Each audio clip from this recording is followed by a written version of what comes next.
विराट बताइए, इस बार की लड़ाई तो आप उतार चढ़ाव वाली रही आपकी। पहले तो बहुत बहुत शुक्रिया आपका कि आपने हम सबको यहाँ बुलाया।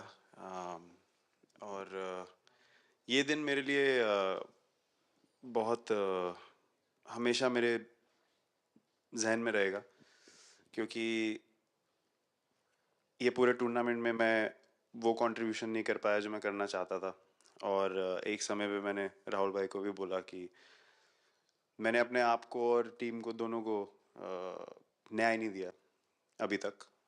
तो इन्होंने मुझे बोला कि जब सिचुएशन आएगी तो मुझे भरोसा है कि तुम परफॉर्म करोगे। तो ये कॉन्वर्सेशन हमारी हुई थी, और जब हम खेलने भी गए तो मैंने पहले ही रोहित को बोला, क्योंकि मेरा जैसे टूर्नामेंट गया था मुझे इतना कॉन्फिडेंस नहीं था अंदर जब मैं खेलने जा रहा था कि वैसी बैटिंग हो सकेगी जैसी मैं करना चाहता हूँ। तो जब हम खेलने गए मुझे पहले 4 बॉलों में 3 चौके मिले, तो मैंने इसको जाके बोला, मैंने कहा यार ये क्या गेम है ये, मतलब एक दिन ऐसे लगता है एक रन नहीं बनेगा और एक दिन आप जाते हैं और सब कुछ होने लगता है। तो वहाँ पे मुझे फील हुआ कि, और स्पेशली जब हमारी विकेटें गिर गई, कि वो सिचुएशन में मुझे अपने आप को सरेंडर करना है टीम के लिए, क्या ज़रूरी है इस समय पे। सिर्फ वही मेरे फोकस में था, और मुझे ऐसा फील हुआ कि वो मुझे उस जोन में डाला गया। अब वो मैं किस वजह से डाला गया वो एक्सप्लेन करना मुश्किल है, बट मुझे ऐसा फील हुआ कि बिल्कुल मैं उस मोमेंट में बंध गया। और बाद में मुझे समझ आया कि जो चीज़ होनी होती है वो किसी भी तरीके से होती है, तो ये होना ही था मेरे साथ, टीम के साथ। अगर आप मैच भी देखें, जिस तरीके से हम मैच जीते एंड में, जो सिचुएशन थी, हम लोगों ने एक एक बॉल को जिया एंड में, जहाँ से मैच पलटा, और हमारे अंदर क्या चल रहा था वो हम एक्सप्लेन नहीं कर सकते।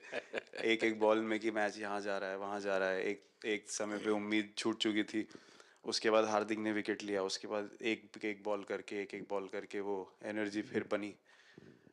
तो मुझे खुशी इस बात की कि मैं इतने बड़े दिन में कंट्रीब्यूट कर पाया टीम के लिए, एक मुश्किल समय के बाद। और वो पूरा दिन जैसे गया हमारा, और जिस तरीके से हम जीते, जैसे मैंने बोला, वो मैं कभी नहीं भुला पाऊंगा अपनी ज़िंदगी में। तो मुझे बस खुशी थी कि मैं टीम को उस जगह तक ले जा पाया जहाँ से हम मैच को जीतने की कोशिश कर सकते हैं। ये सबको लग रहा था विराट के कि टोटल आपका 75 और बाद में एकदम 76। तो कभी कभार ये पल होती है ये, जब सब लोग कहते हैं यार तुम ही कर लोगे, वो भी एक बार तरह से ड्राइविंग फोर्स बन जाता है। लेकिन परिवार से इमीडिएट क्या रिएक्शन आया होगा जब 75 में दबे रहते थे तो? अच्छी बात ये थी सर, यहाँ टाइम का डिफरेंस ज़्यादा है, तो परिवार से ज़्यादा बात नहीं हुई। मेरी मम्मी ज़्यादा टेंशन ले लेती हैं।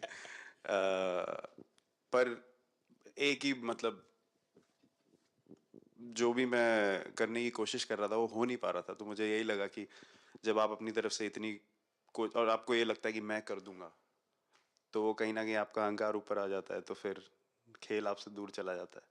तो वही छोड़ने की ज़रूरत थी, और जैसे मैंने कहा कि गेम की सिचुएशन ही ऐसी बन गई कि मेरे लिए जगह ही नहीं थी अपने अहंकार को ऊपर रखने की, वो पीछे रखना ही पड़ा टीम के लिए। और फिर गेम ने, फिर जब गेम को इज्जत दी तो गेम ने वापस उस दिन इज्जत दी। तो मुझे ये एक्सपीरियंस हुआ सर। बहुत बधाई भैया।